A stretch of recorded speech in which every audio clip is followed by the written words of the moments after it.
அன்னைக்கு லக்ஷ்மி அம்மா கோயிலுக்கு போயிட்டு தேங்காய் பழக்கூடைய கையில வச்சு நடந்து வந்துகிட்டு இருந்தாங்க. அப்போ பக்கத்து வீட்டு சாரதா மாமி, என்ன லக்ஷ்மி அம்மா கோயிலுக்கு போயிட்டு வரேன் போல? ஆமா சாரதா, என் பையனுக்கு கல்யாண வயசு வந்துருச்சு. அதுதான் கோயிலுக்கு போய் நல்ல பொண்ணா கிடைக்கணும்னு வேண்டிக்கிட்டு வாரேன்.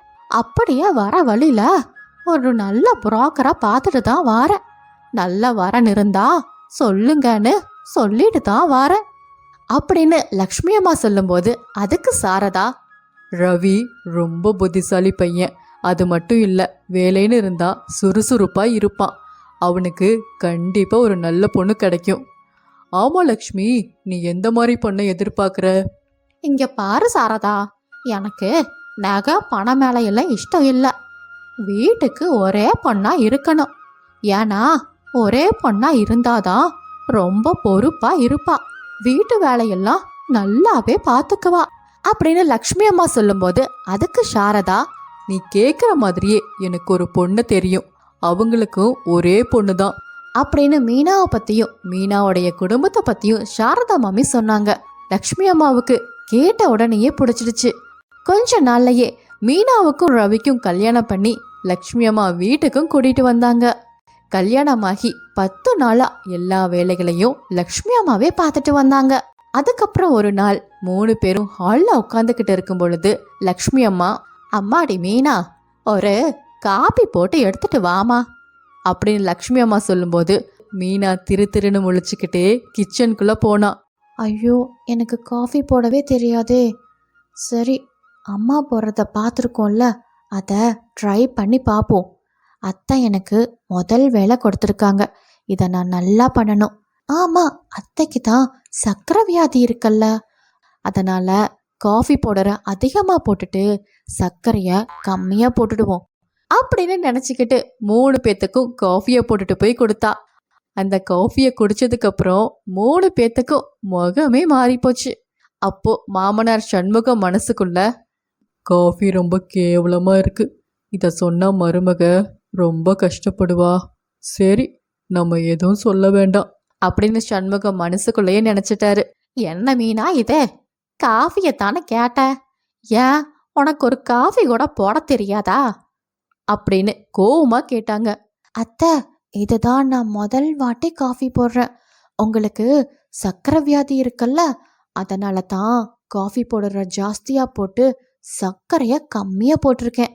நல்லா இருக்காத்த அப்படின்னு கேட்கும் பொழுது, ஆமா, இந்த காஃபிக்கு இது ஒன்று தான் கேடு. அத்தை, நீங்க தான் எப்படி சொல்றீங்க? அங்க பாருங்க, அவரும் மாமனாரும் எப்படி ரசிச்சு ருசிச்சு குடிக்கிறாங்கன்னு பாருங்க அப்படின்னு சொல்லும்போது லக்ஷ்மி அம்மா வேகமா திரும்பி பார்த்தாங்க.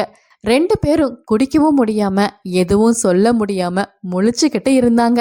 இவ படிக்காட்டையும் வீட்டு வேலையெல்லாம் நல்லா பார்த்துப்பான்னு நினைச்சுதான் இவளா என் பையனுக்கு கல்யாணம் பண்ணி வச்ச. ஆனா இந்த லட்சணத்துல இருக்கு, கோவமா சொன்னாங்க லக்ஷ்மி அம்மா. அப்போ மாமனார் சண்முகம், அவ புதுசா வந்த பொண்ணு, போக போக எல்லாத்தையும் கத்துப்பா, அவளை எதுவும் சொல்லாத லக்ஷ்மி அப்படின்னு சொன்னாரு. சண்முகம் சொன்னதுக்கு அப்புறம் லக்ஷ்மி அம்மா பெருசா எதுவுமே பேசல. காஃபியே இப்படி இருக்கும்போது மதிய சாப்பாடு எப்படி இருக்குமோ நினைச்சிட்டு அவங்களே மதிய சாப்பாடும் செய்தாங்க. அதுக்கப்புறம் லக்ஷ்மி அம்மா மீனாக்கு பெருசா எந்த வேலையுமே கொடுக்கல. இப்படியே நாட்கள் ஓடிக்கொண்டே இருக்கும் பொழுது ஒரு நாள், இங்க பாரு மீனா, இதுதான் வாஷிங் மிஷினு. இதுல எல்லா துணியும் போட்டு இந்த சுவிட்சை ஆன் பண்ணா போதும், அதுவே துவைச்சு அலாசி காயவும் வச்சிடும். நான் கொஞ்சம் வெளியே போயிட்டு வரேன், நீ இதை மட்டும் பண்ணி வச்சிரு, புரிஞ்சுதா அப்படின்னு லக்ஷ்மி அம்மா சொன்னாங்க. அப்போ, அத்தை, இதெல்லாம் நான் பார்த்துக்கிறேன், சுவிட்சை போட்டு ஆன் பண்ணுறது தானே, இதெல்லாம் எனக்கு ஜுஜுபி வேலை, நீங்க பத்திரமா போயிட்டு வாங்கத்த அப்படின்னு சொன்னதுக்கப்புறம் லக்ஷ்மி அம்மா அங்கிருந்து போனாங்க.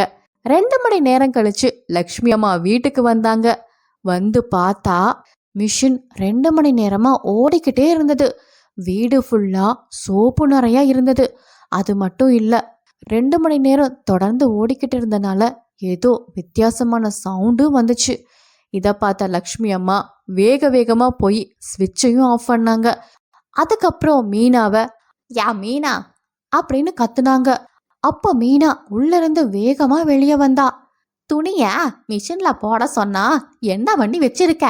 அத்தை, நீங்க சொன்ன மாதிரியே மிஷின்ல எல்லா துணியும் போட்டேன். ஆனா நம்ம கையில துவைக்கும் பொழுது காய வைக்கிறதுக்கு 2 மணி நேரம் ஆகும்ல, அதே மாதிரி தானே இதுக்கும். அதனால தான் மிஷினை ஆஃப் பண்ணாம 2 மணி நேரம் கழிச்சு ஆஃப் பண்ணிக்கலான்னு நான் போய் தூங்கிட்டேன் அத்தை. மீனா இப்படி சொல்லும்போது அதை கேட்ட லக்ஷ்மி அம்மாவுக்கு ரொம்ப கோபம் தான் வந்துச்சு. யா முட்டா மருமகளே, ஒரு வேலையாவது உனக்கு உருப்படியா செய்ய தெரியுதா என்ன? நீ வீட்டுக்கு ஒரே பொண்ணு, வேலையெல்லாம் நல்லா கத்திருப்பேன்னு தெரிஞ்சுதா என் பையனுக்கு உன்னை கல்யாணம் பண்ணி வச்சேன். ஆனா உனக்கு ஒண்ணுமே தெரியல. உன்னை வச்சுக்கிட்டு நான் என்னதான் பண்ணுவேன்னு எனக்கே தெரியல. என் பையனோட புத்திசாலித்தனத்துக்கு நீ எல்லாம் கொஞ்சம் கூட தகுதியே இல்லை அப்படின்னு கத்திக்கிட்டு இருந்தாங்க. மீனாக்கு அதை கேட்ட உடனே அழுகையே வந்துருச்சு. அப்போ சண்முகமும் ரவியும் உள்ள வந்தாங்க. அப்ப சண்முகம், என்ன லக்ஷ்மி, என்ன ஆச்சு? ஏன் கத்திக்கிட்டே இருக்க? நான் என்னத்த சொல்றது, இவளை மிஷினை போட்டு ஆஃப் பண்ண சொன்னா இவ என்ன பண்ணி வச்சிருக்கா அப்படின்னு நடந்தது எல்லாத்தையும் லக்ஷ்மி அம்மா சொன்னாங்க. ஏமா மீனா, நீ வீட்டுக்கு ஒரே பொண்ணுங்கிறனால உன்னை செல்லமா வளர்த்திருக்காங்க, அது எனக்கு நல்லாவே புரியுது. ஆனா இந்த மாதிரி வேலையெல்லாம் சீக்கிரமா நீயும் கொஞ்சம் கொஞ்சம் கத்துக்கோமா அப்படின்னு சண்முகம் சொல்லும்போது அப்ப ரவி, மீனா, அம்மா கோவத்துல திட்டிருப்பாங்க, நீ எதுக்கும் கவலைப்படாத, கொஞ்சம் கொஞ்சமா எல்லாத்தையும் கத்துக்கோ அப்படின்னு சண்முகமும் ரவியும் சாஃப்டா சொன்னாங்க.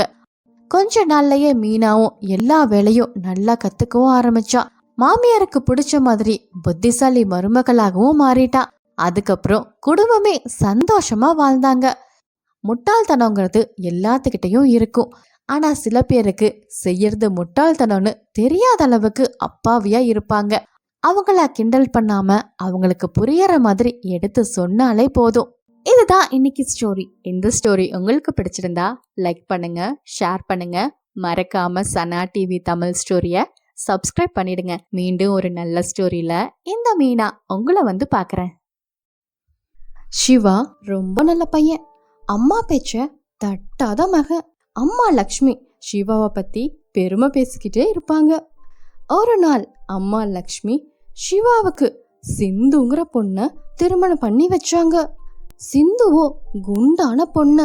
சிவா மனசுக்கு கொஞ்சம் கூட பிடிக்கவே இல்லை. திருமணத்துக்கு பிறகு ஆஃபீஸ்க்கு போன சிவா, வாழ்த்துக்கள் சிவா, இந்த ஆஃபீஸில் உன்னோட திருமணத்தை பற்றி தான் ட்ரெண்டிங்காக பேசிக்கிட்டு இருக்காங்க. ஆமாம் சிவா, மேனேஜர்கிட்ட நாங்கள்லாம் ரெக்கமெண்ட் பண்ணுறோம், அடுத்த மாதத்துலேருந்து உன் சம்பளத்தை உயர்த்த சொல்லி. இல்லைனா அரிசி கடையில் போய் வேலைக்கு சேர்ந்துக்கோ, அப்போ தான் உன் குண்டான மனைவிக்கு கட்டுப்படியாகும் அப்படின்னு பேசி ரொம்ப கிண்டலாக சிரிச்சாங்க. அன்னைக்கு சாயந்தரம் சிவா ரொம்ப மனசு வருத்தத்தோட வீட்டுக்கு வந்தான். சிவா, என்னப்பா ஆச்சு? ஏன் டல்லா இருக்க? ஏதாவது பிரச்சனையா அப்படின்னு அவங்க அம்மா விசாரிக்க, அம்மா, எங்கள் ஆஃபீஸில் என்னோட கல்யாணத்தை பற்றி தான் பேசி என்னை கிண்டல் பண்ணுறாங்க, எனக்கு ரொம்ப அவமானமாக இருக்குமா ரொம்ப வருத்தத்தோட சொல்ல, அதை கேட்ட அவங்க அம்மா, யாருப்பா கிண்டல் செய்கிறா? எதுக்காக உன்னை கிண்டல் பண்ணணும்? எல்லாம் சிந்துவோட உருவத்தை வச்சுதாம கிண்டல் பண்ணுறாங்க. என்னால் வெளியில் தலை காட்ட முடியல, சிந்துவை வெளியில் கூட்டிட்டு போகவும் முடியல வருத்தத்தோட சொன்னா சிவா. சிவா, இது ஒரு பெரிய பிரச்சனையே இல்லை. குண்டா இருக்கிறது அது அவளுடைய உடல் வாக்கு, அதை வச்சு நீ எந்த முடிவும் எடுக்காத. உன் பிரச்சனை என்ன? சிந்து குண்டா இருக்கிறது தானே, அதை நான் சரி பண்றேன், நீ நிம்மதியா உன் வேலையை மட்டும் பாரு. இவங்க இப்படி பேசிட்டு இருக்கிறத கேட்ட சிந்துவோட மனசு ரொம்ப வருத்தப்பட்டது. அத்தை, அவரு பாவம், என்னாலதான் அவருக்கு இவ்வளவு அவமானமும். நான் குண்டா இருக்கிறேன்னு தெரிஞ்சும் நீங்க ஏன் என்ன அவருக்கு கல்யாணம் பண்ணி வச்சீங்க அப்படின்னு ரொம்ப மன வருத்தத்தோட கேட்டா சிந்து. சிந்து, நான் உன் உருவத்தை பார்த்து கல்யாணம் பண்ணி வைக்கல, உன்னோட நல்ல குணத்தை பார்த்து தான் என் பையனுக்கு கல்யாணம் பண்ணி வச்சேன். நீ தான் எங்க குடும்பத்துக்கு ஏத்த பொண்ணு. இருந்தாலும் அவருக்கு என்ன பிடிக்கலையே அத்தை, நான் அதிகமாக கூட சாப்பிட்றதில்ல, ஆனால் இந்த வெயிட் மட்டும் குறையவே மாட்டேங்குது. வருத்தத்தோட சொல்ல, சரி சிந்து, நான் சொல்கிற மாதிரி ஃபாலோ பண்ணு. சீக்கிரத்திலேயே உன் எடையும் குறைஞ்சிடும். அவனுக்கு உன்னை பிடிக்கும். சில ஃபிட்னஸ் டிப்ஸ் எல்லாம் சொல்ல ஆரம்பிச்சாங்க மாமியார் லக்ஷ்மி. தினமும் சிந்து வாக்கிங் போகிறதும் வீட்டு வேலை செய்யறதும் டயட்டை ஃபாலோ பண்ணுறதுமா ஆரம்பிச்சான். 3 வேளை சாப்பாட்டை 2 வேளையா சாப்பிட ஆரம்பிச்சான். அதிகமாக வெஜிடபிள், சாலட், ஃப்ரூட், பருப்பு வகைகளும் சாப்பிட ஆரம்பிச்சான். அப்படி இருந்தும் அவ உடம்பு குறையவே இல்லை. ஒரு நாள் சிவா ஆஃபீஸ்ல இருந்து வரும்போது அவனுடைய காலேஜ் ஃப்ரெண்ட் சீதாவை பார்த்தான். ஹே சீதா, எப்படி இருக்க? உன்னை பார்த்து எவ்வளோ வருஷம் ஆச்சு. உனக்கு மேரேஜ் ஆயிடுச்சுன்னு கூட கேள்விப்பட்டேன். சாரி, என்னால் உன் கல்யாணத்துக்கு வர முடியல. பழைய ஃப்ரெண்ட சீதாவை பார்த்த உடனே உற்சாகமானா சிவா. நல்லா இருக்கேன் சிவா, நீ தான் என் கல்யாணத்துக்கே வரலையே. சரி சரி, அதை விடு. என் வீடு பக்கத்துல தான் இருக்கு. நாளைக்கு கண்டிப்பா நீ என் வீட்டுக்கு வரணும். உன் ஒய்ஃபையும் கூட்டிட்டு தான் வரணும். சீதா சொல்லவும், ஓ கண்டிப்பாக வரேன் சீதா. நீ இப்போவும் காலேஜில் பார்த்த மாதிரியே ஃபிட்டாக இருக்க. அதுவும் இல்லாமல் காலேஜ் படிக்கும்போது நம்ம ஃப்ரெண்ட்ஸையும் ஃபிட்டாக இருக்கணும்னு சொல்லி டார்ச்சர் பண்ண ஆளு தானே நீ. ஆமா, பின்ன என்ன, பொழுதுக்கும் கிளாஸை கட் பண்ணிட்டு உங்க கேங்கே கேண்டீன்ல தான் இருக்கும். சிறிது நேரம் பேசி கொண்டிருந்தாங்க அவங்க 2 பேரும். அன்னைக்கு சாயந்தரம் சிவா ரொம்ப சந்தோஷமா வீட்டுக்கு வந்தான். அதை பார்த்த அவனோட மனைவிக்கு ரொம்ப ஆச்சரியம். என்னங்க, இன்னைக்கு ரொம்ப ஹாப்பியா இருக்கீங்க? ஆமாம் சிந்து, வர வழியில் என்னோட காலேஜ் ஃப்ரெண்டு சீதாவை பார்த்தேன். இப்போவும் என்ன ஸ்லிம்மாக இருக்கான்னு தெரியுமா? காலேஜில் பார்த்த மாதிரியே இருக்கா. என்ன பண்ணுறது, நம்ம 2 பேர்த்தையும் நாளைக்கு அவள் வீட்டுக்கு இன்வைட் பண்ணியிருக்கான். எனக்கு என்ன பண்ணுறதுனே தெரியல. உற்சாகமாக சொல்லி கொண்டிருந்த சிவாவின் குரல் மெல்ல மெல்ல தடுமாறியது. அதை கவனித்த சிந்து, இல்லைங்க, நீங்க மட்டும் போயிட்டு வாங்க. நாளைக்கு அத்தைய செக்கப்காக டாக்டர் கிட்ட கூட்டிட்டு போகணும். நம்ம இன்னொரு நாள் சேர்ந்து போலாம் அப்படின்னு சிந்து பொய்யான காரணத்தை சொல்லி வரலைன்னு சொல்லிட்டான். மறுநாள் சிவா சீதாவுடைய வீட்டுக்கு போனான். வா சிவா, சொன்ன மாதிரி கரெக்டா வந்துட்ட. நீ மட்டும் லேட்டா வந்திருந்தீனா செஞ்சு வச்ச சாப்பாட்டை எல்லாம் நானே சாப்பிட்ருப்பேன். குறும்புத்தனமாக பேசி கொண்டிருந்தாங்க சிவாவும் சீதாவும்.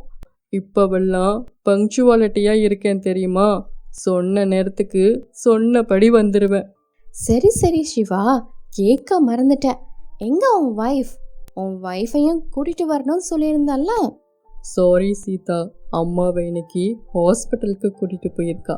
இன்னொரு நாள் கண்டிப்பா அவளை கூட்டிட்டு வரேன் அப்படின்னு சிவா சொல்லவும், அவங்க பேசிக்கொண்டிருக்கும் பொழுதே உள்ளிருந்து சீதாவுடைய கணவர் ராஜு வெளியே வந்தாரு. அவரை பார்த்த உடனே சிவாக்கு அப்படி ஒரு அதிர்ச்சி. சிவா, இவர் தான் என்னுடைய ஹஸ்பண்ட், மிஸ்டர் ராஜு அப்படின்னு சொல்லி 2 பேரும் கை கொலுக்குனாங்க. ராஜுவோட உருவம் குண்டாக இருந்தது. ராஜு, சிவா, சீதா 3 பேரும் உட்கார்ந்து சாப்பிட்டுக்கிட்டே பேசிக்கிட்டு இருந்தாங்க. விருந்து உபசரிப்பு முடிஞ்சதும் சீதாவுடைய கணவர் ராஜு அவசர வேலையாக வெளியே கிளம்பி போனாரு. என்ன சிவா, அப்படி ஷாக்கா இருக்கே? நீ என்ன நினைக்கிறேன்னு எனக்கு நல்லாவே புரியுது.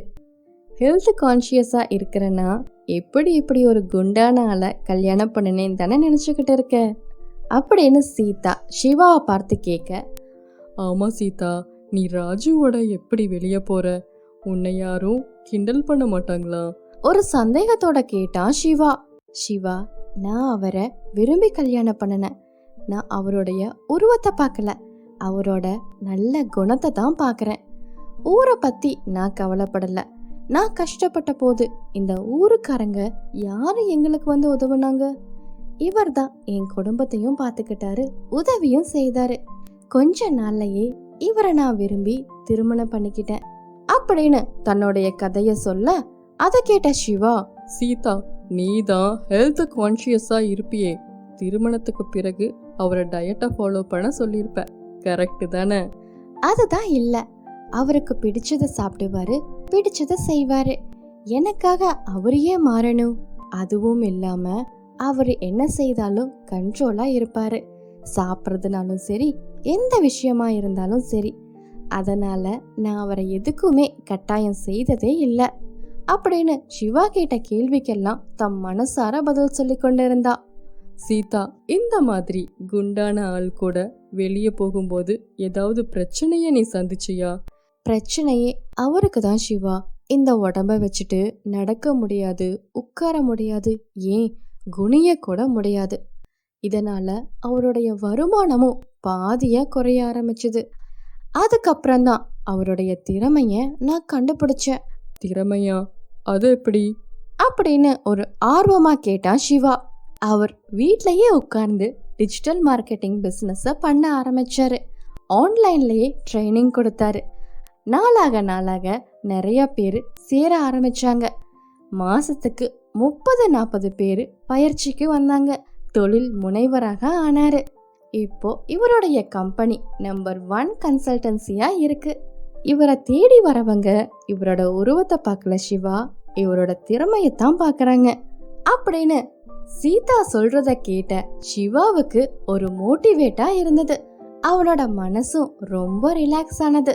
வீட்டுக்கு வந்த சிவா தன்னோட மனைவி சிந்துவை கவனிக்க ஆரம்பிச்சான்.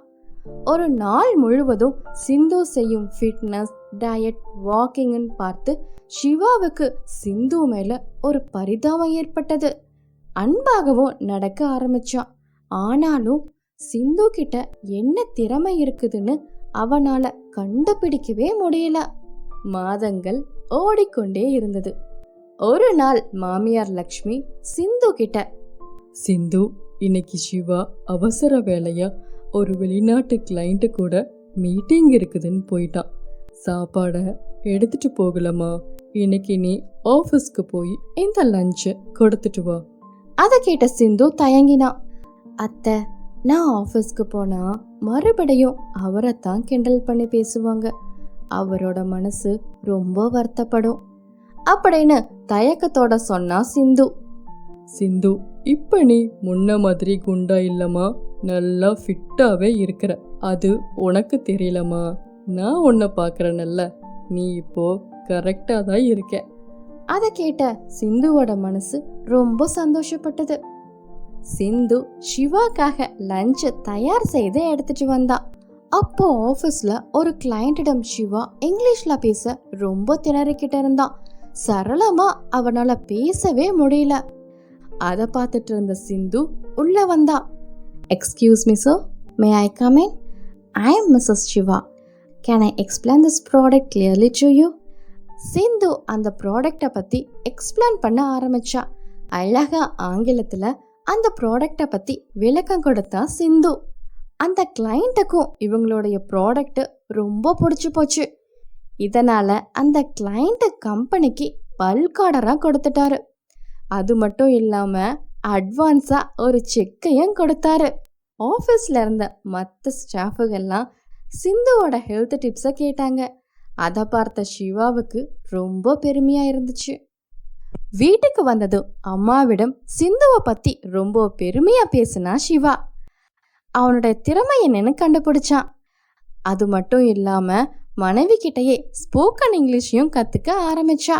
அதுக்கப்புறம் 2 பேரும் சந்தோஷமா ஒரே கம்பெனிலேயே வேலை செய்தாங்க. யாரையும் உருவத்தை பார்த்து எடை போடக்கூடாது, உருவத்தை விட குணம்தான் சிறந்தது அப்படின்னு இந்த கதை மூலியமா நம்ம தெரிஞ்சுக்கிட்டோம். இதுதான் இன்னைக்கு ஸ்டோரி. இந்த ஸ்டோரி உங்களுக்கு பிடிச்சிருந்தா லைக் பண்ணுங்க, ஷேர் பண்ணுங்க, சப்ஸ்கிரைப் பண்ணுங்க.